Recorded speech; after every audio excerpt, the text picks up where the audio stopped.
నామమున నా హృదయపూర్వక వందనాలు చెల్లిస్తున్నాను. చిన్న ప్రార్థన చేసుకొని కొంత సమయము మనం దేవుని మాటలను ఆలోచిద్దాము. అందరూ కూడా నాతో కలిసి ఏకీభవించినట్లయితే చిన్న ప్రార్థన చేసుకుందాం. పరిశుద్ధుడా, ప్రేమ కలిగినటువంటి మా ప్రియ పరలోకపు తండ్రి, ఉన్నవాడవైనటువంటి దేవుడా, గొప్పవాడవైనటువంటి తండ్రి, మేము భూమి మీద చల్లగా ఉండుటకు, మా మనుగడను కొనసాగించుటకు ఎప్పటికప్పుడు సమస్తాన్ని మా కోసం జరిగిస్తూ అన్నిటినీ మాకు అనుగ్రహిస్తూ వస్తున్నటువంటి తండ్రి, మీ దయగల నామమునకు, ప్రేమ కలిగిన మీ నామమునకు, ప్రభు అయిన క్రీస్తు నామమున వందనములు స్తోత్రములు చెల్లిస్తూ చిన్న మందగా ఇంటి వద్దకే సువార్త అనేటువంటి కార్యక్రమములో మేమందరము కలిసి మీ మాటలను ఆలోచించుటకు, కొద్ది సమయమును వెచ్చించుటకు ఈ ప్రాంతమందు చేరి ఉండగా కార్యక్రమం అంతటిలోనూ మీ సహాయాన్ని అందించమని బ్రతిమలాడచ్చు. చేరి వచ్చిన వారిని బట్టి స్తుతులు చెల్లిస్తూ నేను నిలవబడి కొన్ని మాటలను అందిస్తూ ఉండగా మీ సహాయాన్ని అందించమని బ్రతిమలాడచ్చు. వినుచున్నటువంటి వారమందరము కూడా తండ్రి మనసులో ఆ మాటలను భద్రపరచుకొని మా బ్రతుకులకు కావలసినటువంటివి మేము సరి చేసుకోవాల్సినటువంటివి మార్చుకున్నటకు కావలసినటువంటి సహాయాన్ని అనుగ్రహించమని బ్రతిమలాడచ్చు. మా ప్రభు, మా అందరి రక్షకుడు, మా కోసం ప్రాణం పెట్టినటువంటి ప్రభు అయిన క్రీస్తు నామమున ఈ నా మనవులు సమర్పిస్తున్నాను తండ్రి, ఆమేన్. హెబ్రేయులకు రాసినటువంటి పత్రిక 11వ అధ్యాయము 31వ వచనాన్ని మనం చదువుకుందాము. హెబ్రేయులకు రాసినటువంటి పత్రిక 11వ అధ్యాయము 31వ వచనము. విశ్వాసమును బట్టి రాహాబు అనే వేశ్య సమాధానముగా చేర్చుకొనినందున అవిధేయులతో పాటు నశింపకపోయెను. అవిధేయులతో పాటు నశింపకపోయెను. ఒకటి మనం అర్థం చేసుకోవాల్సింది, ఇందులో రెండు విషయాలు కనిపిస్తూ ఉన్నాయి. రాహాబ్ అనేటువంటి ఒక వ్యక్తిని దేవుడు పరిచయం చేస్తూ ఉన్నాడు అక్కడ క్రొత్త నిబంధనలో. రెండు అవిధేయుల గురించి కూడా దేవుడు మాట్లాడుతూ ఉన్నాడు. రాహాబ్ అనే వేశ్య ఏమైంది, అవిధేయులు ఏమైపోయారు, ఈ విషయాన్ని గురించి దేవుడు క్రొత్త నిబంధనలో ఉన్నటువంటి హెబ్రీ పత్రికలో మన కోసం రాయించడం జరిగింది. ఇది మన కోసమేనా అంటే ఖచ్చితంగా మన కోసమే. ఇప్పుడు మనం చదువుకుంటూ ఉంటాం, ఇదివరకు రాయబడినటువంటి సంగతులు ఉదాహరణగా ఎందుకు రాయబడినాయి అంటే దృష్టాంతములుగా నేడున్నటువంటి మనకి బుద్ధి కలుగుటకై. కొరింథీయులకు రాసినటువంటి మొదటి పత్రిక 10వ అధ్యాయము 11వ వచనములో ఈ మాటను గురించి దేవుడు రాయించడం జరిగింది. అప్పుడు జరిగినటువంటి సంగతులను ఇప్పుడు ఎందుకు మీ కోసం గుర్తు చేస్తున్నానంటే మనందరికీ గుర్తుండటానికి, మనందరికీ కూడా ఆ విషయాలు జ్ఞాపకం చేసి ఏదో ఒక పాఠం నేర్పించడానికి, మన బ్రతుకుల్లో ఉన్నటువంటి లోపాలను సరి చేసుకోవటానికి, ఒకవేళ మనకి నిజంగా రక్షణే లేకపోతే ఆ రక్షణను మనకు అనుగ్రహించడానికి. చూద్దాం ఈవిడ విషయం ఏంటి. రాహాబ్ అనే ఆమె అవిధేయులు ఎవరు, అవిధేయుల పరిస్థితి ఏంటి మనం చూడగలిగితే, పాత నిబంధన గ్రంథంలో యెహోషువ గ్రంథంలోనికి వెళ్దాం మనం. పాత నిబంధనలో ఉన్నటువంటి యెహోషువ 2వ అధ్యాయము, యెహోషువ గ్రంథము 2వ అధ్యాయము. ఇక్కడ ఉన్నటువంటి పరిస్థితిని నేను మీకు విషయం తెలియపరుస్తున్నాను. ఇందులో కొన్ని వచనాలను మాత్రమే ఈరోజు మనం చదువుకుంటాము.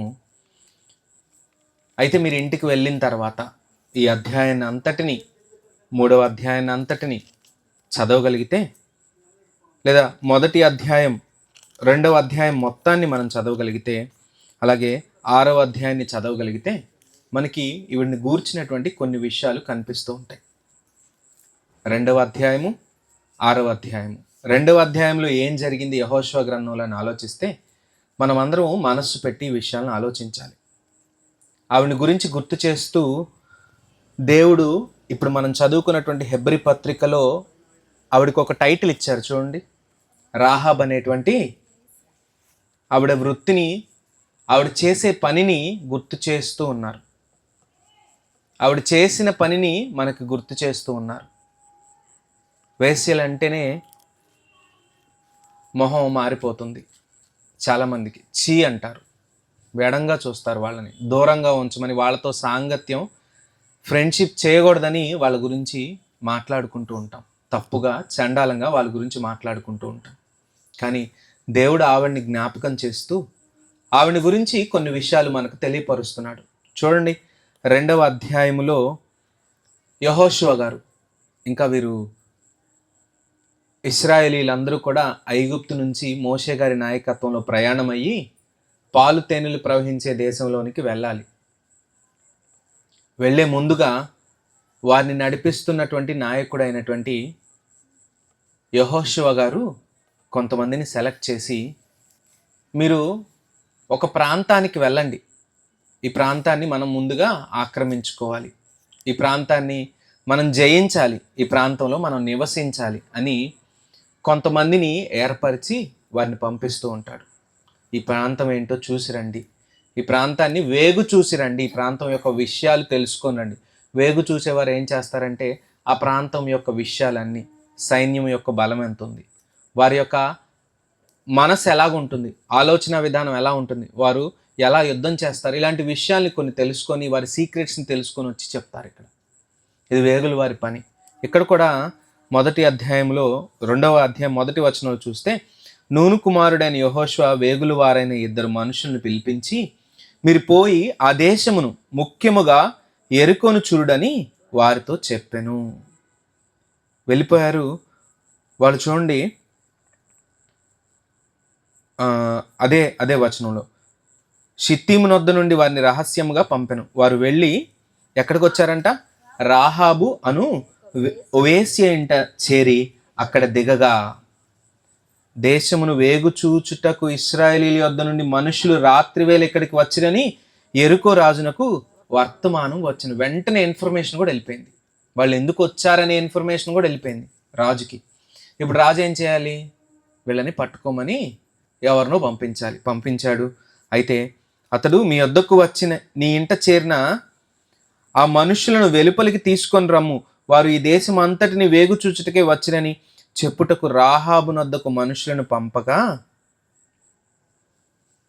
4వ వచనం మనం చూడండి, ఆ స్త్రీ ఆ 2 మనుషులను తోడుకొని వారిని దాచిపెట్టి, మనుషులు నా యొద్దకు వచ్చిన మాట నిజమే, వారెక్కడి నుంచి వచ్చిరో నేను ఎరుగను, చీకటి పడుచుండగా గవిని వేయబడు వేళను ఆ మనుషులు వెలుపలికి వెళ్ళిపోయిరి, వారెక్కడికి పోయిరో నేను ఎరుగను, మీరు వారిని శీఘ్రముగా తరిమిరా పట్టుకొందురు అని చెప్పి తన మిద్దె మీద ఆ 2 ఎక్కించి దాని మీద రాసివేసి ఉన్న జనుప కట్టెలో వారిని దాచిపెట్టెను. ఎవరు చెప్పారు ఈవిడికి దాచిపెట్టమని? ఈవిడికి ఆ 2 దాచిపెట్టమని ఎవరు చెప్పారు? మనం ఆలోచిస్తే ముందున్నటువంటి వచనాల్లో ఎందుకు ఆవిడ దాచిపెట్టిందో అర్థమైపోతుంది. ఎవరో 2 వ్యక్తులు రాజ్యాన్ని, ఆ యెరికో పట్టణాన్ని వేగు చూడటానికి వస్తే వెంటనే ఈవిడేం చేసిందంట? ఆవిడ దగ్గరకు వచ్చిన వ్యక్తుల్ని చేర్చుకొని వాళ్ళిద్దరిని దాచిపెట్టిందంట. ఎందుకు దాచిపెట్టింది? రాజు నుంచి తప్పించడానికి దాచిపెట్టింది. రాజుకు దొరికితే ఏం చేస్తాడు? ఆయన దగ్గరికి తీసుకెళ్ళి బంధిస్తాడో చంపేస్తాడో ఆయన ఇష్టం. అయితే ఆయన చేతిలో వీళ్ళు పడకూడదు. వీళ్ళు పడకుండా ఉండాలంటే వీళ్ళని నేను రక్షించాలి. ఇప్పుడు ఎందుకు ఈవిడ రక్షించాలని అనుకుంది? అసలు ఈవిడ వృత్తే కాని వృత్తి, ఈవిడ చేసే పనే కాని పని. ఎక్కడో యెరికో గోడ పైన ఇల్లు కట్టుకొని ఉంటుంది. ఇలాంటి వ్యక్తి ఎవరో 2 వచ్చిన వెంటనే వాళ్ళని దాచిపెట్టేసింది. ఎందుకు దాచిపెట్టింది? వాళ్ళు లేరని చెప్పి ఈ వచ్చినటువంటి మనుషులు, రాజు దగ్గర వచ్చినటువంటి మనుషుల్ని పంపించేసింది. ఎందుకు దాచిపెట్టిందని మనం ఆలోచిస్తే ఇప్పుడు చదువుదాం. 8వ వచనము, ఆ వేగులు వారు పండు కొనక మునుపు ఆమె వారున్న మిద్దె మీదకెక్కి వారితో ఇట్లా నేను ఏమందంట, యెహోవా ఈ దేశమును మీకు ఇచ్చుచున్నాడనియు, మీ వలన మాకు భయము పుట్టుననియు, మీ భయము వలన ఈ దేశ నివాసులందరికీ ధైర్యము చెడుననియు నేను ఎరుగుదును. అంటే ఇప్పుడు ఆవిడికి ఏదో ఇన్ఫర్మేషన్ వచ్చేసింది. ఏం ఇన్ఫర్మేషన్ వచ్చింది? ఇశ్రాయేలీలు వస్తారు, ఇశ్రాయేలీలు వచ్చి ఈ దేశాన్ని పట్టుకుంటారు. ఈ దేశంలో ఉన్నోళ్ళు లేదా ఈ పట్టణంలో ఎరుకో పట్టణంలో ఉన్నోళ్ళు సామర్థ్యం కలిగినటువంటి వాళ్ళు లేదా యుద్ధంలో ఉన్నటువంటి వారు, యుద్ధం చేయగలిగినటువంటి వారు తక్కువేమని ఉన్నారంటే కాదు. వారికంటే ఇశ్రాయేలీలు బలవంతులు. ఎలా బలవంతులని చెప్తుంది చూడండి ఆవిడ 9వ వచనంలో, యెహోవా ఈ దేశమును. ఒక వేశ్య కొన్ని మాటలను వచ్చిన వాళ్ళకి చెబుతుంది. ఈవిడ ఎక్కడో వినిందంట ఆ మాటలు, ఎవరి ద్వారానో వినిందంట. విని వెంటనే ఆవిడికి ఏం కలిగింది ఆలోచించండి ప్రియమైనటువంటి దేవుని వాళ్ళారా. ఆవిడికి తనేం చేయాలో అర్థమైంది. ఏ విషయం విన్నప్పుడు అర్థమైంది? దేవుని గూర్చినటువంటి విషయాన్ని విన్నప్పుడు ఆవిడ ఏం చేయాలో ఆవిడకి అర్థమైపోయింది. వెంటనే ఆవిడ ఏం చేసింది? వాళ్ళని తీసుకెళ్ళి దాచిపెట్టేసింది. ఇప్పుడు చెబుతుంది చూడండి, మీ వలన మాకు భయము పుట్టుననియు, మీ భయము వలన ఈ దేశ నివాసులందరికీ ధైర్యము చెడుననియు నేను ఎరుగుదును. మీరు ఐగుప్తు దేశములో నుండి వచ్చినప్పుడు మీ ఎదుట యెహోవా ఎర్ర సముద్రము నీరును ఎలాగూ ఆరిపోచేసెనో. ఒక పాయింట్. 2, యోర్దాను తీరమునున్న అమోరీయుల 2 రాజులైన సీహోనుకును ఓగుకును మీరేమి చేసితిరో అనగా మీరు వారిని ఎలాగూ నిర్మూలము చేసితిరో ఆ సంగతియు మేము వింటిమి. ఇప్పుడు ఆవిడ దగ్గరికి రక్షణ సువార్త, నేడున్నటువంటి మనం అనుకునే మాట, దేవుని గూర్చినటువంటి మాటలు ఆవిడికి చెవిన పడినాయి. తప్పు చేస్తున్నటువంటి వ్యక్తి, తప్పుతోనే తన జీవనాన్ని సాగిస్తున్నటువంటి వ్యక్తి, దేవుని గూర్చినటువంటి మాటలు చెవిన పడిన వెంటనే ఏమైపోయిందంట? ఆవిడ మనస్సు మారిపోయింది. మారిపోయి ఆవిడ ఏం చేసింది? వారికి ఆశ్రయం ఇచ్చి వారిని దాచిపెట్టింది. దాచిపెట్టిన ఆవిడ, నేను ఎందుకు దాచిపెట్టానో మీకు తెలుసా? మీకున్నటువంటి దేవుడు, మీ దేవుడైనటువంటి యెహోవా, ఆయన అక్కడ నుంచి ఐగుప్తు దేశం నుంచి సముద్రాన్ని పాయలు చేసి ఎలా మిమ్మల్ని ఇక్కడ వరకు నడిపించాడో, మీరు చాలామంది రాజులను ఎలా ఓడించారో, ఈ విషయాలన్నీ మాకు వినపడినాయి. నేను ఒక్కదాన్నే వినలేదు, చాలామంది విన్నారు. నేను ఒక్కదాన్నే వినలేదు, మేము వింటిమి. ఎన్నో వచనం అది? 10వ వచనం చివరి మాట. ఆ సంగతి మేము వింటిని, మేము వినినప్పుడు మా గుండెలు కరిగిపోయెను. మీ దేవుడైన యెహోవా పైన ఆకాశమందును క్రింద భూమి అందును దేవుడే. మీ ఎదుట ఎట్టి మనుషులకైనను ధైర్యం ఏమాత్రమును ఉండదు. ఇప్పుడు ఇవిడికి ఏం అర్థమైపోయింది? ఏం అర్థమై ఉండిద్దని మనం అనుకోవచ్చు అంటే, ఈవిడికి దేవుని మాటలు వినినప్పుడు తాను చేస్తున్నటువంటి పని నుంచి ఆవిడ ఏ పని నిజంగా చేయాలో ఆ విషయం ఆవిడికి అర్థమైంది. ఇప్పుడు నేను నా కుటుంబాన్ని రక్షించుకోవాలి. ఇప్పుడు కుటుంబాన్ని రక్షించుకునే క్రమంలో నేనేం చేయాలి? ఎవరు నన్ను రక్షించగలరు? ఇప్పుడు ఆవిడకి ఆలోచన వచ్చేసింది. ఎవరు రక్షించగలరంటే, వీళ్ళు నాశనం చేయగలిగినటువంటి సమర్థత ఉన్నవాళ్ళు, వీళ్ళే నన్ను నాశనం చేయకుండా రక్షించగలరు, వీరి దేవుడే నన్ను రక్షించగలడు అని వెంటనే నమ్మినటువంటి ఆవిడ ఏమైందంటే, వీరి దగ్గరకు వచ్చి వీరిని అడుగుతుంది, మరి నా కుటుంబాన్ని నన్ను రక్షిస్తారా? నా కుటుంబాన్ని నన్ను రక్షిస్తారా అంటే, ఖచ్చితంగా రక్షిస్తాము అని వారు మాటిచ్చి వారు ఎరుకొని నాశనం చేసేటప్పుడు ఆమెను రక్షిస్తారండి. ఆమె వేశ్య అయినప్పటికీ ఆమె రక్షింపబడింది. చూడండి 6వ అధ్యాయము 20వ వచనం నుంచి మనం చూడగలిగితే, నేను 21వ వచనాన్ని చదువుతున్నాను. వారు పురుషులనేమి స్త్రీలనేమి చిన్న పెద్దలందరినీ ఎద్దులను, గొర్రెలను, గాడిదలను, ఆ పట్టణములోని సమస్తమును కత్తివాత సంహరించిరి. అయితే యెహోషువ ఆ వేశ్య ఇంటికి వెళ్ళి, మీరు ఆమెతో ప్రమాణము చేసినట్లు ఆమెను, ఆమెకు కలిగిన వారిని అందరినీ అక్కడి నుండి తోడుకొని రండని దేశమును వేగు చూచిన 2 మనుషులతో చెప్పగా, వేగులు వారు ఏం చేశారంట?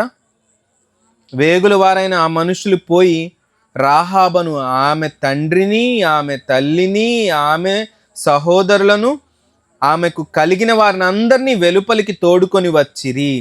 ఆమె ఇంటి వారిని అందరినీ వారు వెలుపలికి తోడుకొని ఇశ్రాయేలీయుల పాలెము వెలుపట వారిని నివసింప చేసెను. అప్పుడు వారు పట్టణమును దానిలోని సమస్తమును అగ్ని చేత కాల్చివేసిరి. వెండిని, బంగారమును, ఇత్తడి పాత్రలను, ఇనుప పాత్రలను మాత్రమే యెహోవా మందిర ధనాగారంలో ఉంచిరి. 25వ వచనం. రాహాబను వేశ్య యెరికోను వేగు చూచుటకు యెహోషువ పంపిన దూతలను దాచిపెట్టి ఉండెను గనుక ఆమెను, ఆమె తండ్రి ఇంటి వారిని, ఆమెకు కలిగిన వారిని అందరినీ బ్రతుకనిచ్చెను. నేటి వరకును ఇశ్రాయేలీయుల మధ్య ఆమె నివసించుచూ ఉన్నది. అంటే ఇప్పుడు ఆవిడికి రక్షణ సువార్త వినబడినప్పుడు, దేవుని యొక్క శక్తి సామర్థ్యాలు అర్థమైపోయినప్పుడు, దేవుని యొక్క గొప్పతనం ఆవిడికి అర్థమైపోయినప్పుడు, మన పరిస్థితి ఎంత దారుణమైనదో, ఎంత హీనమైనటువంటి వారమో, మనల్ని మనం రక్షించుకోలేనటువంటి వారము, మనం ఆధారపడవలసింది దేవుని పైనే అని ఆవిడికి అర్థమైనప్పుడు ఆవిడ చేసిన పని ఏంటి? దేవుని బిడ్డలైనటువంటి వారిని ఆశ్రయించటం, దేవుని బిడ్డలైనటువంటి వారిని సహాయాన్ని కోరటం, వారిని రక్షించి వారిని ఆ రాజు నుంచి కాపాడి, వెంటనే ఇవిడేం జరిగిందంటే, నన్ను, నా తండ్రిని, నా ఇంటి వారిని అందరినీ కాపాడండి. దేవుడు ఏం చేశాడు? యెహోషువ గారి ద్వారా వారందరినీ కాపాడి ఇశ్రాయేలీల మధ్యలో ఉండేటట్టు చేశాడు. ఇప్పుడు మనకి క్రొత్త నిబంధనలో హెబ్రీ పత్రిక 11వ అధ్యాయం 31వ వచనంలో ఆవిడ గురించి రాయిస్తూ ఏం మాట్లాడారు? విశ్వాసమును బట్టి రాహాబను వేశ్య చేర్చుకొని నందున అవిధేయులతో పాటు, అంటే ఆవిడ నశింపక రక్షింపబడింది. ఇప్పుడు అవిధేయులు ఏమైపోయారు? మేము వింటిమి యెహోవా ఏ కార్యములు చేశాడో ఆ రాజులకు, యెహోవా మిమ్ములను ఆ సముద్రాన్ని చీల్చి ఎలా ఐగుప్తు నుంచి తీసుకొని వచ్చాడో, దేవుని యొక్క గొప్పతనం ఏంటో, దేవుని యొక్క శక్తి సామర్థ్యాలు ఏంటో, ఆయన ఏం చేయగలడో, ఎవరిని నాశనం చేయగలడో, ఎవరిని రక్షింపగలడో, ఎలాంటి శక్తి కలిగినటువంటి వాడో, ఈ విషయాలన్నీ నేను విన్నాను, మేము విన్నాము. అంటే ఆ ప్రాంతములో ఇశ్రాయేలీల దేవుడైనటువంటి యెహోవాను గూర్చినటువంటి వార్త ప్రకటింపబడిందా అంటే ప్రకటింపబడింది. విన్నారు. విని ఏమైంది ఆవిడ? విని ఏమైపోయింది? విని తన యొక్క ఆలోచనను దేవుని వైపు మళ్లించుకుంది. ఇశ్రాయేలీలతో పాటుగా ఆమె నివసించేటువంటి స్థితి ఆమెకు వచ్చింది. ఆమె ఇశ్రాయేలీలతో పాటు అక్కడే వాళ్ళతో పాటు నివసించే స్థితి వచ్చిందంటే అది ఆమెకు కల్పించింది ఎవరంటే, ఆమెని నాశనం చేయకుండా ఉంచినటువంటి దేవుడు. ఆమె యెరికోలో ఉంటుంది. యెరికోలో ఉన్న పశు సంపదని, మనుషుల్ని అన్నిటినీ నాశనం చేశారు. ఆమెను ఒక్కదాన్ని, ఆమెకు కలిగినటువంటి కుటుంబాన్ని మాత్రమే తీసుకొని వచ్చి వారితో పాటు ఇశ్రాయేలీలు ఉంచుకున్నారు. దేవుడు ఆమెకు అలాంటి సహాయం చేశాడు. దేవుని మాటకు లోబడి ఉన్నది కాబట్టి, దేవుని శక్తిని అర్థం చేసుకుంది కాబట్టి. ఇది మొదటి స్టేజ్. రక్షణలోనికి వచ్చేంత వరకు మనుషులు మన జీవితాల్ని, మనుషులుగా మనం మన జీవితాలను చూసుకుంటే మనం కూడా అలాంటి పాప బ్రతుకులోనే బ్రతుకుతూ ఉంటాం. మనం కూడా అలాంటి దరిద్రమైన జీవితాల్లోనే ఉండుంటాం. ఒకప్పుడు అలాంటి పరిస్థితుల్లో నుండి రక్షణ సువార్తను విన్నాం. రక్షణ సువార్తను విన్నటువంటి వాళ్ళము రక్షణలోనికి కొంతమంది వచ్చాం. ఎంతమంది ఇక్కడ బాప్తీసం తీసుకున్నారు? ఎంతమంది ఇక్కడ రక్షణలోనికి వచ్చారు? చేతులెత్తాలి. చాలామంది ఉన్నాం. ఇది మొదటి స్టేజ్. ఈవిడ స్టేజ్ ఏమైందో తెలుసా? ఈవిడ వాళ్ళని రక్షించి ఈవిడ రక్షింపబడింది. మనం కూడా పాపాన్ని వదిలేసి మనం కూడా నేటి నుండి మనం రక్షింపబడతాము. నేటి నుండి నేను క్రీస్తుకు దాసునిగా బ్రతుకుతాను. నేటి నుండి దేవునికి ఇష్టంగా బ్రతుకుతాను. నేటి నుండి దేవునికి ఇష్టమైన కార్యక్రమాలే చేస్తాను. నా బ్రతుకుని మార్చుకుంటాను అని ఆనాడు శపథం చేసి ఆనాడు రక్షణలోనికి మనం అందరం వచ్చేసాం. అయితే రక్షణలోనికి వచ్చినటువంటి ఆవిడ జీవితాన్ని ఎలా కట్టుకుందో తెలుసా? ఒకసారి మనం మత్తయి సువార్త 1వ అధ్యాయము చూడగలిగితే 1వ అధ్యాయము 4వ వచనము లేదా 5వ వచనం చదువుదాం. 1వ వచనం చదవండి. అబ్రహాము కుమారుడగు దావీదు కుమారుడైన యేసుక్రీస్తు వంశావళి. వంశావళిలోని ఒక భాగముగా 4వ వచనం ఇప్పుడు చదవండి. ఎస్రోము 5వ వచనం. నయస్సోను సల్మానును కనెను. సల్మాను రాహాబునందు బోయజును కనెను. ఒక్కొక్కళ్ళిగా తరాలను చెబుతూ ఎవరిలో నుంచి ఎవరు వచ్చారో చెబుతూ యేసుక్రీస్తు వంశావళిలో ఎవరు కనిపిస్తున్నారంట? అదేంటి అంటే ఆవిడ ఎలా ఘనంగా బ్రతుకుంటుందో మనం ఆలోచించాలి. ఆవిడ ఎలా గొప్పగా రక్షణలోనికి వచ్చిన తర్వాత బ్రతికిందో ఆలోచించాలి.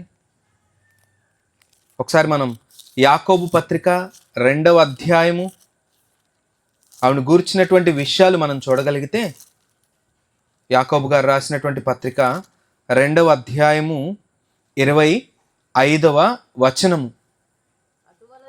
అటువలనే రాహాబను వేశ్య కూడా చేర్చుకొని వేరొక మార్గమున వారిని వెలుపలికి పంపివేసినప్పుడు క్రియల మూలముగా అంటే ఆవిడ ప్రభువారి రాకకు సహాయపడేటువంటి లిస్టులో ఆవిడ ఉంది అంటే ఆవిడ ఎంత గొప్పగా దేవుడు ఎంచుకున్నాడో మనం అర్థం చేసుకోవాలి. అంటే ఆవిడ బ్రతుకు ఎలాగుందో మనం అర్థం చేసుకోవాలి. ఏది ఒక్క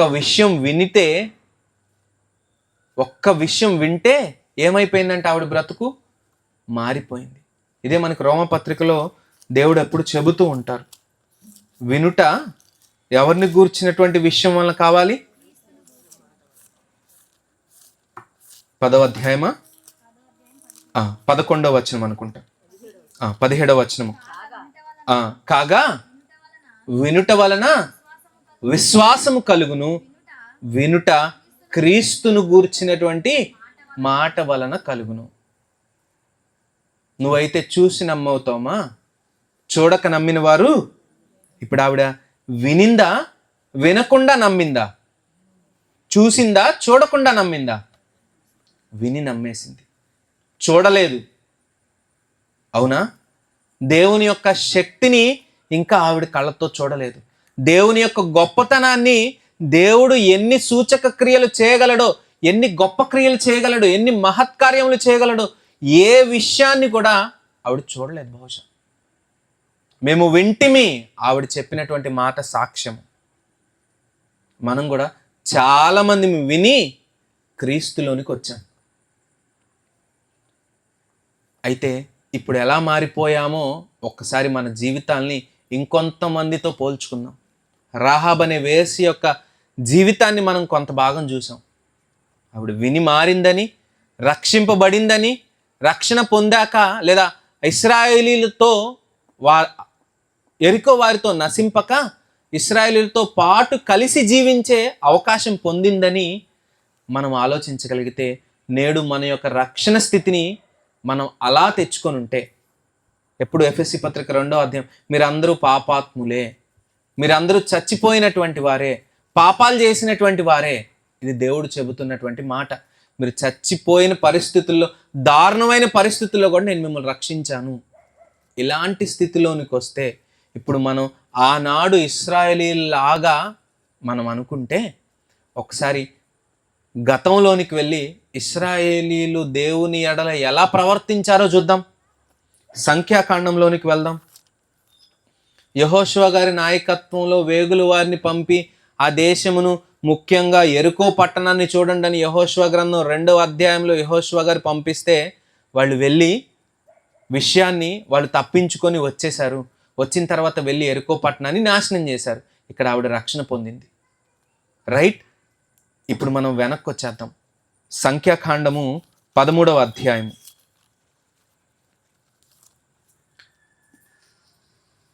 13వ అధ్యాయంలో ఈ 13వ అధ్యాయము 14వ అధ్యాయము మొత్తం ఇంటికి వెళ్ళిన తర్వాత చదవండి. మరలా చెప్తున్నా, సంఖ్యాకాండము 13వ అధ్యాయము 14వ అధ్యాయము ఇంటికి వెళ్ళిన తర్వాత చదివితే మీకు చాలా విషయాలు అర్థమవుతాయి. నేను పైన మాత్రమే చెప్తున్నాను, అవసరమైన వచనాల్ని మాత్రమే చదివిస్తాను. ఇప్పుడు మోషే గారిని దేవుడు పిలిచి కొంతమందిని ఆ దేశానికి పంపించు. యెహోవా మోషేకి ఇలాగు సెలవిచ్చెను, ఒక్కొక్క గోత్రములో నుంచి ఒక్కొక్కరిని పిలువు. ఒక్కొక్క గోత్రములో నుంచి ఒక్కొక్కరిని పిలువు. ఇశ్రాయేలీలంటే దేవుని చేత ప్రత్యేకింపబడినటువంటి జనులు, దేవుని జనాంగం. వారు దేవుని జనాంగమేనా? అవును, దేవుని జనాంగమే. ఒప్పుకుంటామా? ఒప్పుకుంటాం. మనం కూడా రక్షణలోనికి వచ్చిన తర్వాత దేవుని జనాంగమేనా? అవును, దేవుని జనాంగమే. ఇప్పుడు దేవుని గురించి నమ్మి మనం మారి రక్షణలోనికి వచ్చామా? అవును, మారాం. చాలా విషయాలను వదిలేస్తామని చెప్పాం, రక్షణలోనికి వచ్చాం. ఇప్పుడు మనము ఒక పక్క ఇశ్రాయేలీలు. కంపారిజన్స్ చూద్దాం. 13వ అధ్యాయంలో కొంతమందిని పంపారంట. 12 మందిని ఒక్కొక్క గోత్రములో ఒక్కొక్కరిని పంపవలను. 4వ వచనం నుంచి వారి పేర్లు ఏమనగా, రూబేను గోత్రమును జక్కూరు కుమారుడైన షమ్మూయ. మొదటి వ్యక్తి ఎవరు? షమ్మూయ. రెండోది షిమ్యోను గోత్రమునకు హోరీ కుమారుడైన షాపాతు. రెండో వ్యక్తి పేరు షాపాతు. మూడో వ్యక్తి యోదా గోత్రమునకు యెఫున్నై కుమారుడైన కాలేబు. ఈ మాటను మనం చాలాసార్లు వినుంటాం. నాలుగోది ఇశ్శాకారు గోత్రమునకు యోసేపు కుమారుడైన ఇగాలు. ఐదోది ఎఫ్రాయిము గోత్రమునకు నూను కుమారుడైన హోషయ. నూను కుమారుడైన హోషయ మనందరికీ తెలుసు. ఆయన పేరేంటి? నూను కుమారుడైన హోషయ. తర్వాత ఈయన పేరు మారుతుంది. ముందుకు వెళ్దాం. ఇంకా షమ్మూయ, షాపాతు, కాలేబు, ఇగాలు, హోషయ. బెన్యామీను గోత్రమునకు రాఫు కుమారుడైన పల్తి. జబూలూను గోత్రమునకు సోరీ కుమారుడైన గదియేలు. యోసేపు గోత్రమునకు అనగా మనష్షే గోత్రమునకు సూసి కుమారుడైన గది. దాను గోత్రమునకు గెమలి కుమారుడైన అమ్మియేలు. అషేరు గోత్రమునకు మిఖాయేలు కుమారుడైన సెతూరు. నఫ్తాలి గోత్రమునకు వాపేసి కుమారుడైన నహబి. గాదు గోత్రమునకు మాకి కుమారుడైన గెయువేలు అన్నవి. మనం ఎప్పుడు 2 పేర్లే వింటూ ఉంటాం. ఏంటా పేర్లు? చాలాసార్లు వినుంటారు. దేవుడు నేను 2 పంపిస్తాను. ఒకసారి పక్క పేజీ తిప్పండి. 14వ అధ్యాయము 30వ వచనం చదవండి. 14వ అధ్యాయము సంఖ్యాకాండం 30వ వచనము. యెఫున్నై కుమారుడైన కాలేబును నూను కుమారుడైన యెహోషువయు తప్ప మిమ్మును నివసింప చేయుదునని నేను ప్రమాణము చేసిన దేశమందు మీలో ఎవ్వరును ప్రవేశింపరు. వెళ్ళింది 12 మంది. ఎందుకు వెళ్ళారు వాళ్ళు? ఆ దేశాన్ని చూసి రావటానికి. ఆ దేశంలో ఉన్నటువంటి గొప్ప గొప్ప పరిస్థితులన్నీ వచ్చి సమాజానికి చెప్పటానికి. ఒక్కొక్క గోత్రంలో నుంచి ఒక్కొక్కరు వెళ్ళారు. అంటే 12 మంది వెళ్ళారు. 12 మందిలో దేవుడు ఎంతమందిని పేర్లు చెప్తున్నాడు? కేవలం 2 పేర్లే. ఈ 12 మంది వెనకాల ఉన్నటువంటి గోత్రాల్లోని వారు 2 తప్ప ఇంక వేరే ఎవ్వరిని నేను ఆ దేశంలోనికి ప్రవేశింప చేయను. ఇశ్రాయేలీలు అంటే రక్షణ పొందినటువంటి వారు. రక్షణ పొందినటువంటి వారిలో కొంతమందినే, చాలా తక్కువ మందినే, 20 లక్షల మందికి పైగా కాల్బలం బయలుదేరిన వాళ్ళు మోషే గారితో పాటు 20 లక్షల మంది సుమారుగా ఉన్నటువంటి వాళ్ళలో ఇద్దరినేనా? మరి ఈ మధ్యలో ఏం జరిగిపోయింది? రక్షణ పొందినటువంటి వాళ్ళు అనేకం విన్నారు, విని రక్షణలోనికి వచ్చినటువంటి వాళ్ళు చాలామంది. వచ్చిన తర్వాత ఏమైపోతుందో తెలుసా? ఇప్పుడు పరిస్థితులు చూద్దాం. వెనక్కి తిప్పండి పేజీ. 13వ అధ్యాయం. వెళ్ళారు, ఆ దేశాన్ని చూశారు. దేశం చూసిన తర్వాత వెనక్కి వచ్చారు. 25వ వచనం చూడండి, తర్వాత చదవండి ఇదంతా. 13వ అధ్యాయం 13వ వచనం నుంచి 24 వచనాల వరకు చదవండి. వారు 40 దినములు ఆ దేశమును సంచరించి చూచి తిరిగి వచ్చిరి. అట్లు వారు వెళ్ళి పారాను అరణ్యమందలి కాదేశంలో ఉన్న మోషే అహరోనుల యొద్దకు ఇశ్రాయేలీయుల సర్వ సమాజం వద్దకును వచ్చి వారికి ఆ సర్వ సమాచారము తెలియచెప్పి ఆ దేశపు పండ్లను వారికి చూపించిరి. కొన్ని శాంపుల్స్ తెచ్చారు, చూపించారు. వారు అతనికి తెలియచేసినది ఏమనగా, నీవు మమ్మను పంపిన దేశమునకు వెళ్ళితిమి, అది పాలు తేనెలు ప్రవహించే దేశమే. దేవుడు చెప్పినట్టే ఉంది. దాని పండ్లు ఇగో తీసుకోండి, సారవంతంగా ఉన్నాయి. అయితే ఆ దేశములో నివసించు జనులు బలవంతులు, వారి పట్టణములు ప్రాకారము గలవి, అవి మిక్కిలి గొప్పవి. మరియు అక్కడ అనాకీయులను చూచితిమి. అమాలేకీయులు దక్షిణ దేశంలో నివసించున్నారు. హిత్తీయులు, యోబూసీయులు, అమోరీయులు కొండ దేశంలో నివసించున్నారు. కనానీయులు సముద్రపు నొద్దను యోర్దాను నదీ ప్రాంతంలోనూ నివసించుచున్నారని చెప్పిరి. వాళ్ళని పొగట్టం స్టార్ట్ చేసేశారు. వారి యొక్క పరిస్థితి గొప్పగా చెప్తున్నారు. ఓకే, గొప్పగా చెప్పారంటే ఓకే. అరే ఇప్పుడు మనం అక్కడికి వెళ్తాంగా, ఇప్పుడు మనం దాన్ని స్వాధీనపరుచుకొని మనం బ్రతుకుతామనే ఆలోచన ఇశ్రాయేలీల్లో ఉండొచ్చు అప్పటి వరకు. కానీ నెక్స్ట్ ఏం చెప్తున్నారో చూడండి. కాలేబు మోషే ఎదుట జనులను నిమ్మళపరిచి, మనము నిశ్చయముగా వెళ్ళుదము, దాన్ని స్వాధీనపరుచుకొందుము, దాన్ని జయించుటకు మన శక్తి చాలుననెను. నిమ్మళపరచడం ఏంటి? ఎప్పుడు నిమ్మళపరుస్తాడు? సముద్రము మిక్కిలి నిమ్మళమాయెను. ఇది ఎక్కడ విన్నారు? తుఫాన్లో శిష్యులతో పాటు పడవలో వెళ్తూ ఉంటారు. గాలి వీస్తుంది, అలలు పైకి ఎగురుతుంది, వర్షం పడుతుంది, తుఫాను. సముద్రం యేసుక్రీస్తు మాట విని మిక్కిలి నిమ్మళమై. ఇప్పుడు ఈయన వీళ్ళని నిమ్మళపరచడం ఏంటి అంటే, వీళ్ళు పాజిటివ్గా చెప్పారా, నెగిటివ్గా చెప్పారా? వెళ్ళి చూసొచ్చిన వాళ్ళు ఏం చెప్పారు? అక్కడున్న భవనాలు బాగున్నాయి, మేము బాగా చూసాం, అబ్బబ్బబ్బా ఏమున్నాయి. వాళ్ళు ఎలా ఉన్నారో తెలుసా? ఒక్కొక్కళ్ళు వాళ్ళ చుట్టూ ఎన్ని గోడలు ఉన్నాయో తెలుసా? బెదర కొట్టేశారు. కంటిన్యూ చదువుదాం. 31వ వచనం. అయితే అతనితో కూడా పోయిన మనుష్యులు, జనులు మనకంటే బలవంతులు, మనము వారి మీదకి పోజాలమనిరి. మరియు వారు తాము సంచరించి చూచిన దేశమును గూర్చి ఇశ్రాయేలుతో చెడ్డ సమాచారము చెప్పి, మేము చూచిన దేశము తన నివాసులను భక్షించు దేశము, దానిలో మాకు కనబడిన జనులందరూ అంతంతున్నారు. ఏ సమాచారం చెప్పారని రాయబడి ఉంది? వాళ్ళు మంచి సమాచారమా, చెడ్డ సమాచారమా? చెడ్డ సమాచారాన్ని విన్నారు ప్రజలు. వెళ్ళిపోయిన వాళ్ళు కాలేబు లెగిసి, అదేం కాదు, మీరు ప్రశాంతంగా ఉండండి, మనం వెళ్తాం, వాళ్ళని జయిస్తాం, ఆ దేశంలో మనం ఉంటాం. బాప్తీసం తీసుకున్నప్పుడు మన ఆలోచన, నేను మిగిలిన జీవితం అంతా ప్రభుతో గడుపుతాను, నేను మిగిలిన జీవితాన్ని అంతా దేవునికి ఇష్టంగా బ్రతుకుతాను, దేవునితోనే నడుస్తాను. ఇది మనందరం తీసుకున్నటువంటి ఒప్పందం. మధ్యలో చాలా వస్తూ ఉంటాయి. ఆ రోజు నుంచి నేటి వరకు ఎన్ని సమస్యలు మనకు వస్తూ ఉంటాయో, ఎంతమంది చెప్పుడు మాటలను విని మనం దేవునికి దూరం అయిపోతూ ఉంటాము, ఎన్ని పరిస్థితులు మన దగ్గరికి వచ్చినప్పుడు దేవుణ్ణి విడిచిపెట్టి పక్కకు వెళ్ళిపోయి మన సొంత ఆలోచనలు చేసుకొని ఎవరెవరు ఆలోచనలో విని మళ్ళా దేవునికి దూరం అయిపోతూ ఉంటామో ఆలోచించండి. సాతాను పనేంటి? చెడ్డ సమాచారాన్ని, చెడుని మనలోనికి పంపించడం. అవునా? చెడు మనలోనికి వెళ్ళాలంటే ఎలా వెళ్తుంది? చెవుల ద్వారానో, చూపుల ద్వారానో, అంతేనా కాదా?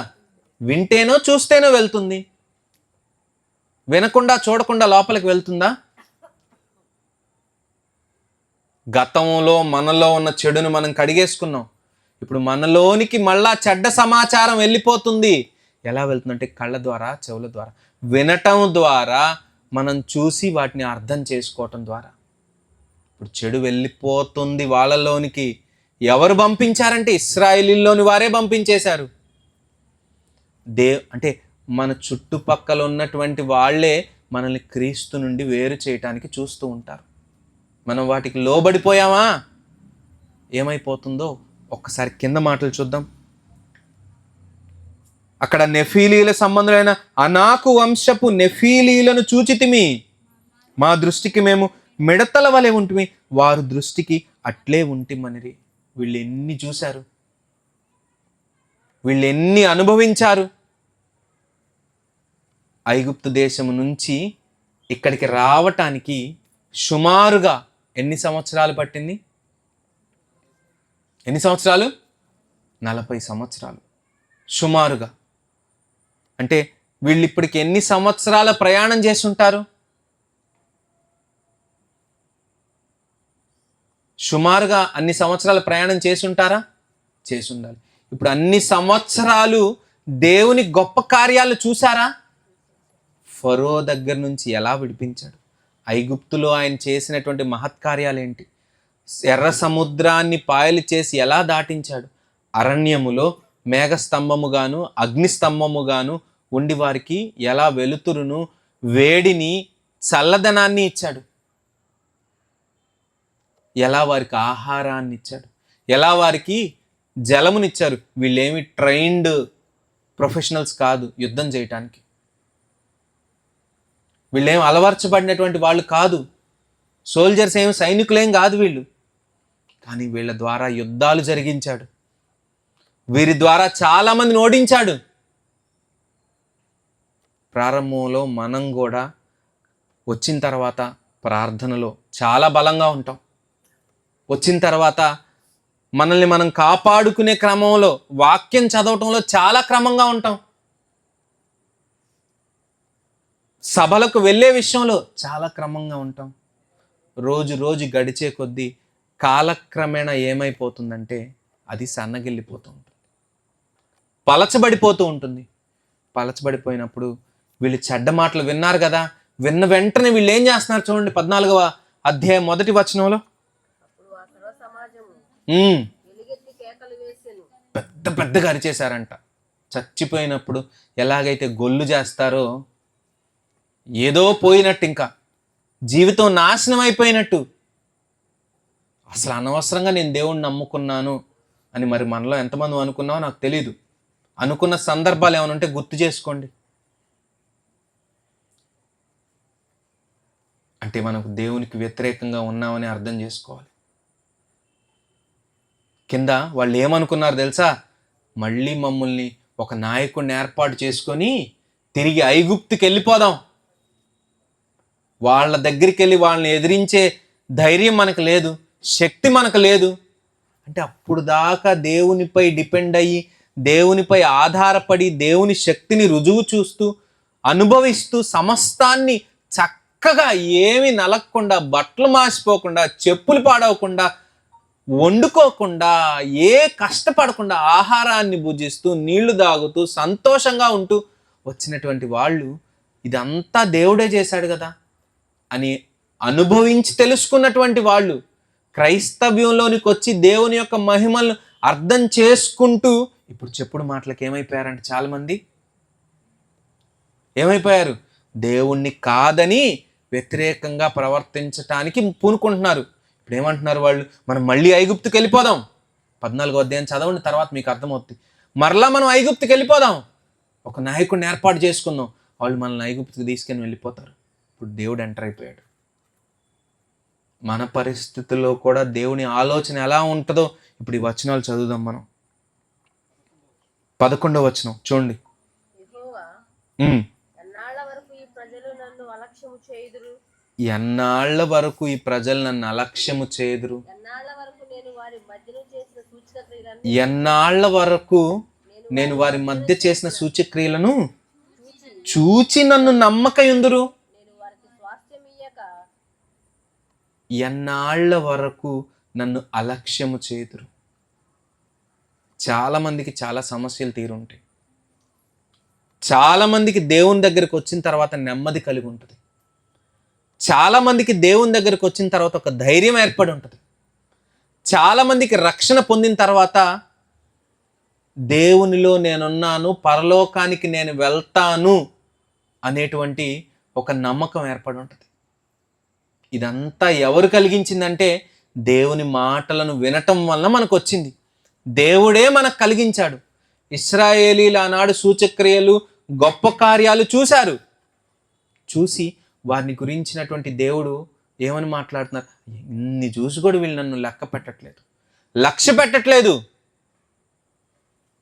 నేను ఆహారం ఇస్తున్నాను, ఊపిరిస్తున్నాను, ప్రాణాన్ని నిలుపుతున్నాను, నడవగలుగుతున్నారు, మాట్లాడగలుగుతున్నారు, పని పాటలు చేసుకోగలుగుతున్నారు, అన్నీ సమృద్ధిగా నేను ఇస్తున్నాను, అయినా కూడా నాకు దూరంగానే ఉంటున్నారు అని మన గురించి దేవుడు అనుకుంటున్నాడు. ఆనాడు వాళ్ళ గురించి అనుకున్నటువంటి దేవుడు నేడు మన గురించి అనుకోడా? దేవునిలో మనం ఒకవేళ సరిగ్గా లేకపోతే, దేవునిలో మనం సరిగ్గా నిలబడకపోతే అనుకోడా? చదవండి ఇంకా కిందకి. సూచక్రియలను చూచి నన్ను నమ్మకయుందురు, నేను వారికి స్వాస్థ్యమేయక తెగులు చేత వారిని హతము చేసి ఈ జనము కంటే మహా బలము గల గొప్ప జనమును నీ వలన పుట్టించదనని మోషేతో చెప్పగా. వెక్స్ అయిపోయినప్పుడు ఇలాంటి ఆలోచనలు వస్తాయి. బాగా కోపం పెరిగిపోయినప్పుడు మనుషుల్ని చంపేసేంత కోపం వస్తుంది. మనుషులకే చంపేస్తారు చాలామంది, తెలుసా? చేతిలో ఉన్నాయి పగలగొట్టేస్తారు. ఎదురేముందో చూసుకోకుండా, ఏమి ఆలోచన లేకుండా ఏది పడితే అది విసిరేస్తారు. అయితే దేవుడు ఏం చేస్తున్నాడో చూడండి. దేవుడు ఏం చేసినా కరెక్టే. దేవుని ఆలోచనతో మనం పాటిస్తూ మనం ఆయన ఆలోచన ప్రకారం నడిస్తే అదే మనకు కరెక్ట్. నేను వారిని నశింపచేస్తానని చెప్తున్నాడు మోషే గారుతో. ఈ మాటలు మాట్లాడుతున్నారు. వీళ్ళు ఏం చేశారంటే దేవుని మాటను వినలేదు.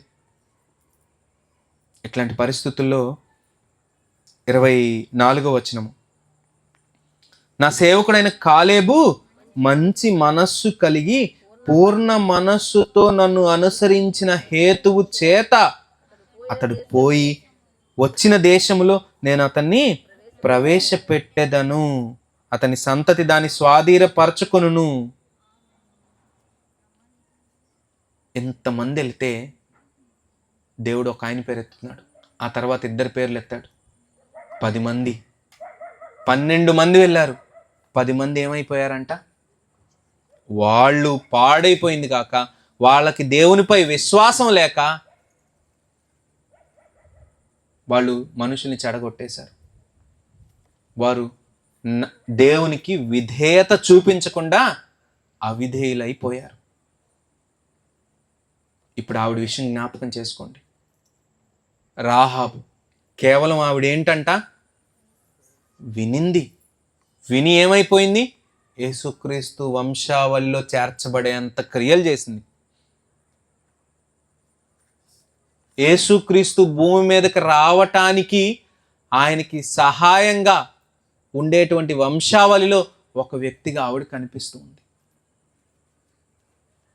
ఎంత ఉన్నతమైన స్థితిని దేవుడు కలిగించాడో చూడండి. వీళ్ళకేం కలిగించాడు?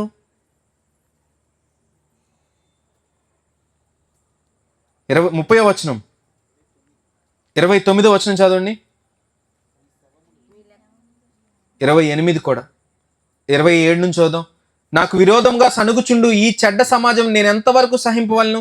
ఇశ్రాయేలీయులు నాకు విరోధముగా సణుగుచున్న సణుగులను విని ఉన్నాను.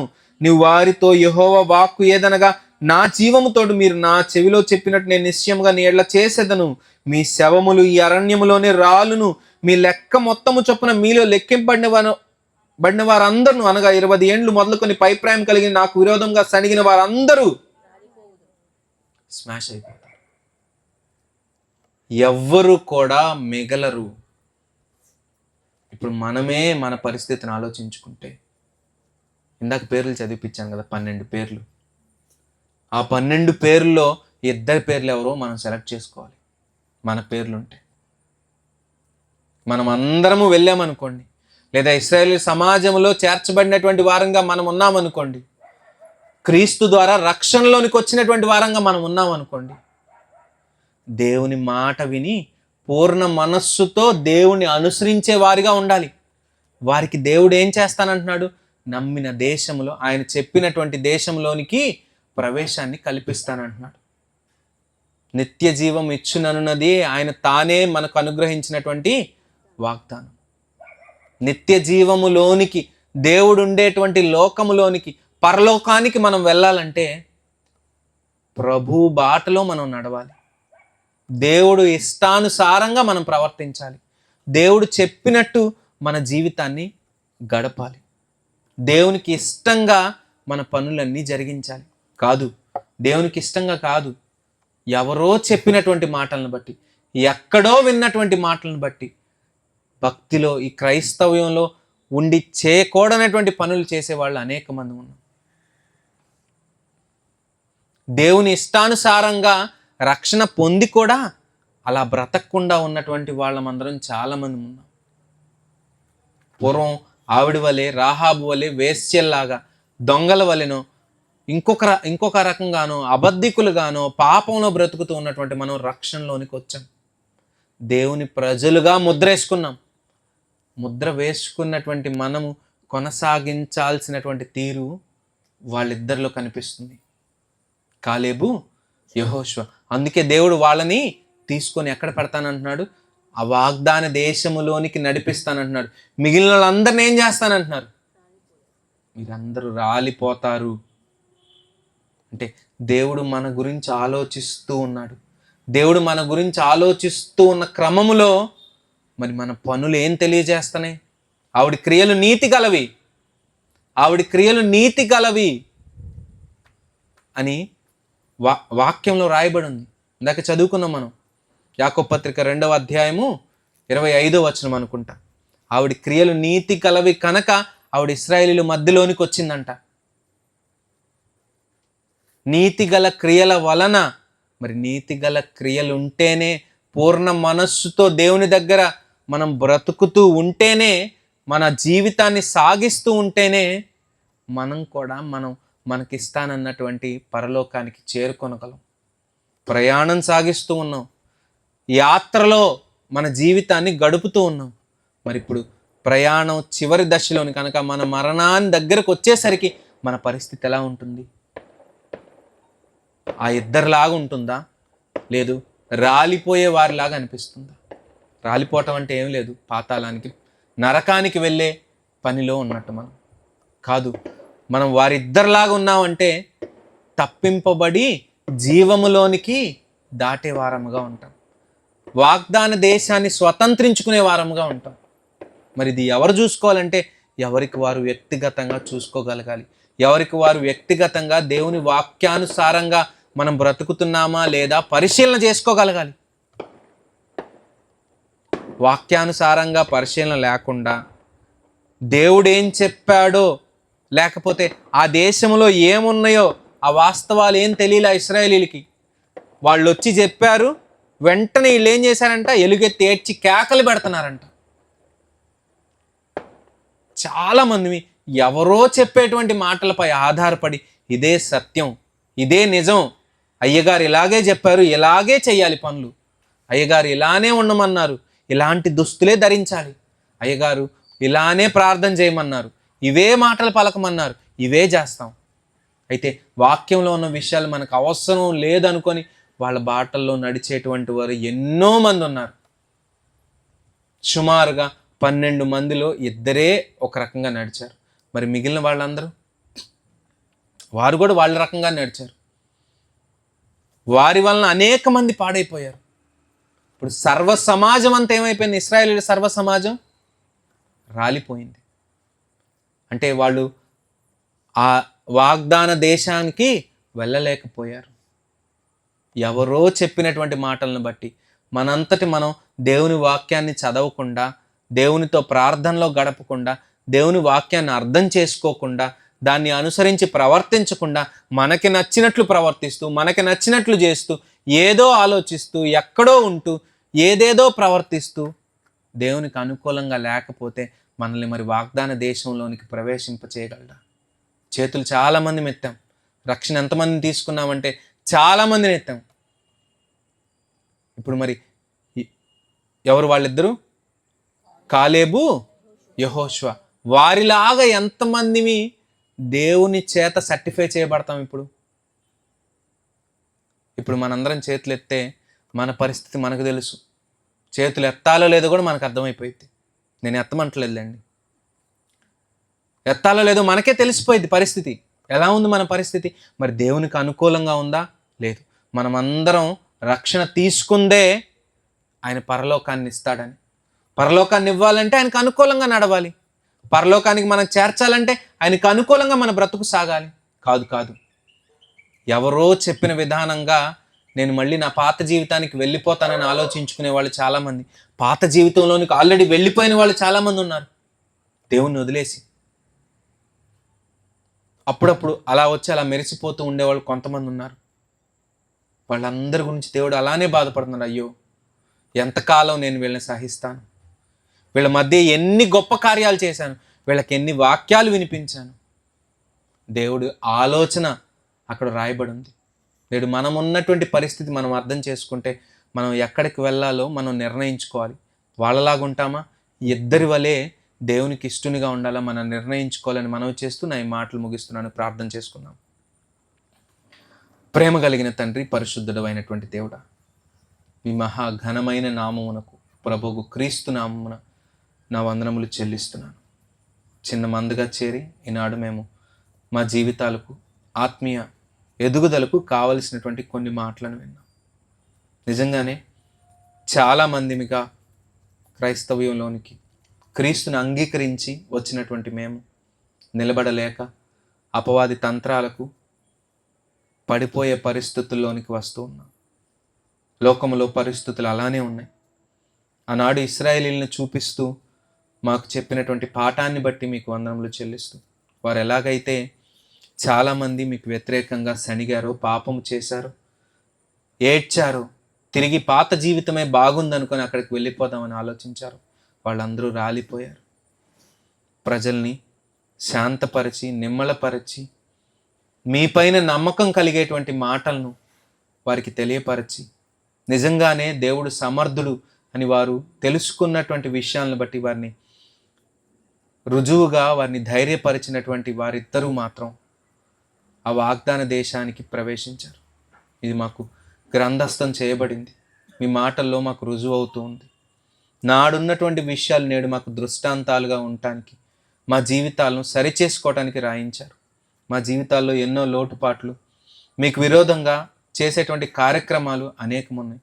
అవి మార్చుకోవటానికే మాకు ఈ మాటలను తెలియపరచారని మేము నమ్ముచు, మా జీవితాలను సరిచేసుకోవడానికి మీరు మాకు ఇచ్చినటువంటి మరి ఒక్క దినాన్ని బట్టి మీకు కృతజ్ఞతలు, స్తోత్రములు చెల్లిస్తూ, ఆత్మీయంగా మేము అందరము బలపడి మీలో దృఢముగా, స్థిరముగా ఉండేటట్లు మీ సహాయాన్ని మాకు అందరికీ అనుగ్రహించమని బ్రతిమలాడుచు, చేరి వచ్చిన వారందరిని బట్టి స్తుతులు చెల్లిస్తూ, ఏర్పాటు చేసినటువంటి ఈ కుటుంబాన్ని బట్టి కూడా మీకే కృతజ్ఞతలు చెల్లిస్తూ, వారికి రావాల్సినటువంటి ఇహపర సంబంధమైనటువంటి మేలులతో వారిని నింపమని బ్రతిమలాడుచు, ఇక్కడ చేరిన వారిలో ఎవరికైనా ఏదైనా అవసరాలు, అక్కర్లు కనుకుంటే మీ చిత్తమైతే తీర్చమని బ్రతిమలాడుచు, వృద్ధులు ఉన్నారు, వాతావరణం ఎండలు తీవ్రమవుతున్నాయి, మీ చిత్తమైతే మీ కాపుదలని వారిపైన ఉంచండి.